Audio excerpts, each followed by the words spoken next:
क्या हाल है दोस्तों, कैसे हैं? मैं हूं बिलाल और हम सीख रहे हैं पाइथन। तो चले शुरू करते हैं। हम आ जाते हैं अपने वीएस कोड के ऊपर और आज की वीडियो में हम जानेंगे सेट के बारे में।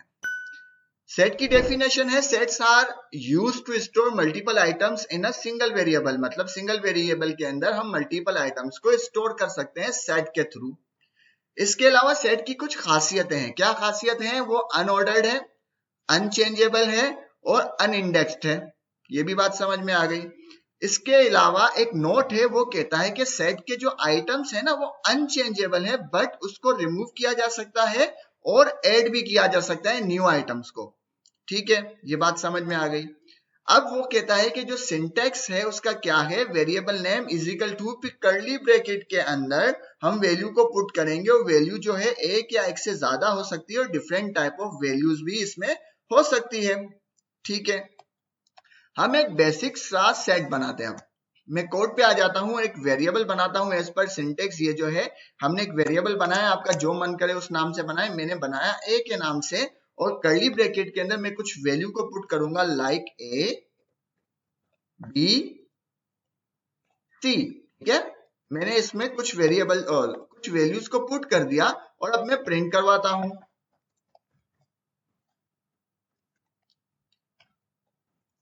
देखिए, हमें बिल्कुल एज इट इज ऐसा ही सेट मिला जिस तरह से हमने बनाया एक बेसिक सेट। ये एक बिल्कुल बेसिक सेट की मिसाल है।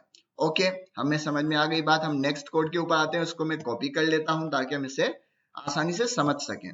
नेक्स्ट कोड के ऊपर आता हूं और मैं क्या करता हूं, हम अपने सेट को जरा सा एक्सटेंड करते हैं। एक्सटेंड किस तरह से करूंगा, 1 2 3। मैंने इसको इस तरह से एक्सटेंड किया और अब अगर मैं प्रिंट करवाऊं तो देखो 1 2 3 पहले आ गया, एबीसी बाद में आ गया। तो इसका क्या मतलब है कि इसका कोई ऑर्डर नहीं, इसका कोई ऑर्डर नहीं जो भी हमने डेफिनेशन में पढ़ा था। ठीक है, बात समझ में आ गई। मैं इसको कॉपी करता हूं और नेक्स्ट कोड के ऊपर आ जाते हैं। नेक्स्ट कोड के ऊपर हम क्या करते हैं, हमने पढ़ा था कि इसका कोई इंडेक्स नहीं होता। मैं करता हूं क्या कि मुझे इस बी की वैल्यू चाहिए। इसको एक्सपेरिमेंट करते हैं कि वाकई इसका इंडेक्स होता है या नहीं होता। मुझे बी को एक्सेस करना है, तो मैं क्या करता हूं, मैं इसके ऊपर 0 और 1, तो मैं लिखता हूं 1। मुझे बी की वैल्यू 1 में मिलनी चाहिए। अब अगर मैं कोड को चलाऊं तो मुझे यहाँ पे एरर मिल रहा है, जिससे हमें ये बात साबित होती है, क्लियर होती है कि इसका इंडेक्स नहीं होता, सेट के अंदर इंडेक्स नहीं होता। ठीक है, ये बात भी समझ में आ गई। मैं न्यू कोड के ऊपर आता हूं, आगे बढ़ते हैं, टेस्ट करते हैं और 1 2 3 को अब मिटाते हैं। अच्छा, सेट की जो एक सबसे बड़ी खासियत है ना, सेट की सबसे बड़ी खासियत क्या है कि इसके अंदर डुप्लीकेट आइटम अलाउ नहीं है। तो हम क्या करते हैं, अब अपने सेट के अंदर डुप्लीकेट आइटम पैदा करते हैं या लिखते हैं। मैं यहाँ कहता हूं ए, मैं दोबारा कहता हूं ए, मैं दोबारा कहता हूं ए, मैं दोबारा कहता हूं बी बी सी डी। ठीक है, तो अगर इसको मैं प्रिंट करवाऊं तो देखते हैं क्या रिजल्ट आता है।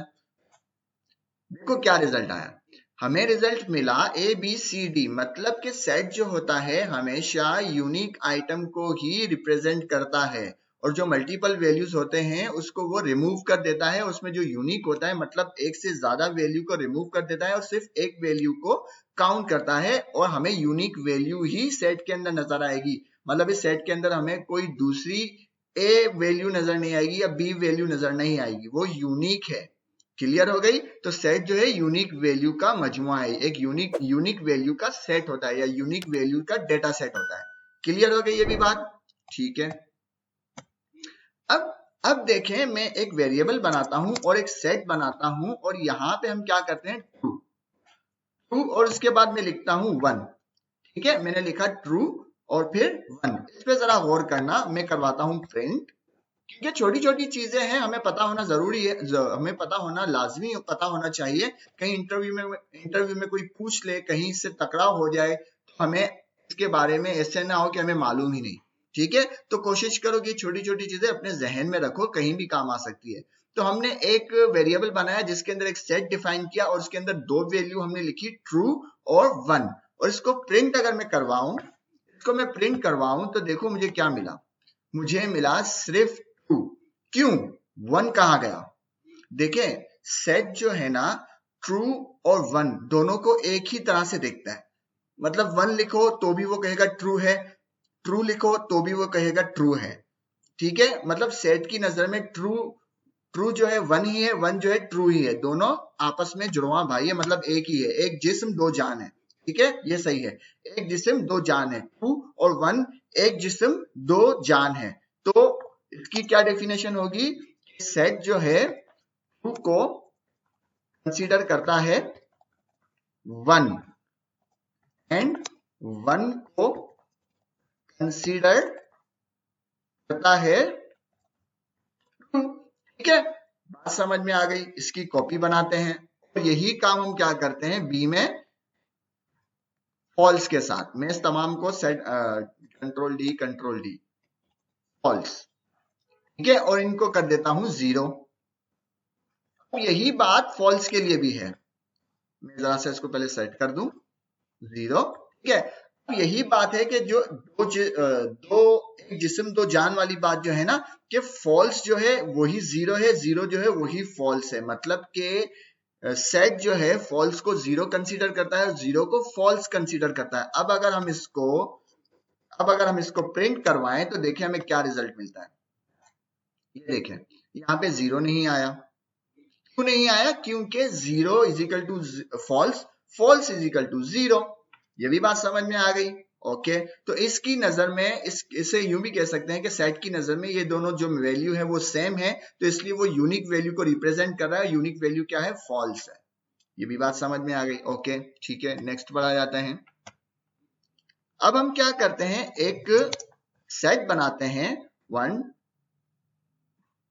2 3 और यहां पर इसकी लेंथ को पता करते हैं। तो हम लेंथ किस तरह से पता करते हैं, लेन, ठीक है, लेन, और इसके अंदर हम क्या पास करते हैं, अपने सेट को, और प्रिंट करवाते हैं लेंथ। तो ठीक है, इसके ऊपर लेंथ का जो फंक्शन है बिल्कुल ठीक काम कर रहा है, तो इसको हम कॉपी कर लेते हैं और इसके ऊपर अब हम टाइप का फंक्शन जो है वो रन करके देखते हैं। तो लेन को मैं कर दूंगा टाइप, लेन को कर दूंगा टाइप।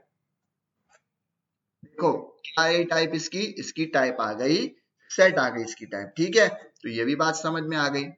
अब हम क्या करते हैं, क्योंकि हमने जितने भी डेटा सेट पढ़े हैं उन सब का कोई ना कोई कंस्ट्रक्टर है, तो यकीनन सेट का भी कोई कंस्ट्रक्टर है या होगा, बिल्कुल है। तो मैं क्या कहता हूं, ए वेरिएबल, और अब हम सेट के कंस्ट्रक्टर को कॉल करते हैं। सेट का कंस्ट्रक्टर कॉल किया, इसके अंदर मुझे एक और राउंड ब्रैकेट लगाना होगा, तब जाके ये वर्क करेगा। और इसके अंदर मैं क्या करता हूं, वैल्यू को डिफाइन कर देता हूं बी टी, ठीक है। ये मैंने डिफाइन कर दी वैल्यू को, और यहाँ पे प्रिंट करवाते हैं प्रिंट ए, ओके। और यहाँ पे मैं जरा सा प्रिंट करवाऊं तो देखो यहाँ भी मुझे वही रिजल्ट मिल रहे हैं जो मुझे ऊपर जो हमने सेट बनाए थे उसके अंदर मिल रहे थे। फर्क क्या है, अब हमने कंस्ट्रक्टर के थ्रू सेट को बनाया है। और इसमें ये जहन में रखें कि यहाँ 2 राउंड ब्रैकेट होना जरूरी है। अगर हम एक राउंड ब्रैकेट के अंदर लिखेंगे तो ये एरर आ जाएगा। अब अगर मैं कोड को चलाऊं तो यहाँ पे एरर आ जाएगा, ठीक है। तो इसमें 2 राउंड ब्रैकेट हमें चाहिए होते हैं। क्लियर हो गई बात। तो हमने ये सारी बातें सेट के बारे में जानी।